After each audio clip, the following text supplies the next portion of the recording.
Daripada yang zaman universiti dulu, habis kawan-kawan aku semua aku ajar. Yang mana yang repeaters dulu kan, semua Alhamdulillah lepas belajar dengan saya lulus. Jadi banyak benda yang kita belajar dan otak ni berjalan lah, cognitive brain ni berjalan.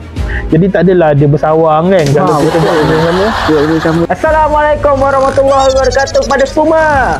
Okey, korang sekarang berada di dalam podcast paling gepak, paling legend, paling viral, iaitu podcast Cukai. Bersama kita iaitu Bos Cukai. Bos, kita bos. Bos, nak tanya soalan seterusnya. Sebab saya tengok kat luar sana, ramai sangat orang-orang yang pakar pasal cukai ni, dia tak tampil ke hadapan ke sosial media, tak nak sharing kepada orang lain. Kita nampak Bos Cukai ni, iaitu Tuan Izzat kita ni, memang seorang yang suka maju ke hadapan, suka sharing tentang cukai ni. Kalau kita tengok dia punya sosial media, memang setiap konten dia semua sharing pasal cukai. Dia memang tak kedekut lah. Kalau orang lain mungkin dia akan buat 1-2 video dah diam. Ni Bos Cukai ni memang dia setiap hari di post konten, walaupun tak ada view kan, walaupun views tak banyak, tapi dengan kita punya podcast ni, insyaAllah kita boleh support dia ramai-ramai. Dapat pengetahuan tentang cukai ni sangat penting. Kalau kita tengok sharing pasal cukai memang kurang, sebab kau kena faham tau, yang buat cukai ni kebanyakannya ialah asal-usulnya dia orang ni accountant. Accountant ni kau kena faham, dia kerja dia di belakang tabir. Kalau korang suka dengan video kita orang ni, korang boleh follow dan like supaya lebih ramai lagi tahu pasal video kita orang ni, okey?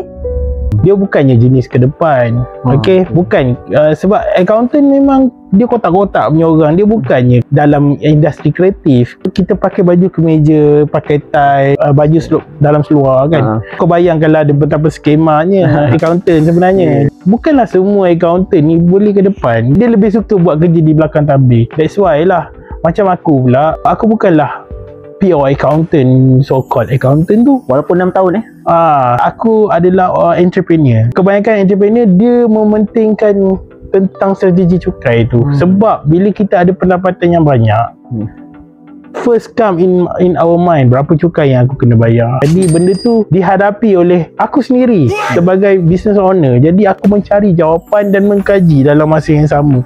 Mengkaji benda ni sampailah kita mendapat satu formula. So that's why lah aku share, banyak buat sharing kan. Yelah, sebaik-baik manusia adalah manusia yang bermanfaat untuk orang lain. Jadi takkanlah benda tu aku nak simpan seorang-seorang. Kalau ada strategi ataupun info-info yang baik tu, jadi kita share lah supaya orang lain tak terantuk dinding, orang lain tak adalah terbuat strategi yang salah. That's why lah terpanggil untuk aku buat konten-konten ni. Dan jujur cakap, naturally aku ada darah cikgu tau. Darah datuk aku adalah guru besar kat sekolah. Dan aku memang suka mengajar. Itu memang hobi aku. Daripada zaman universiti dulu, habis kawan-kawan aku semua aku ajar.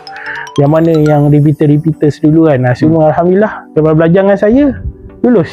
Kan?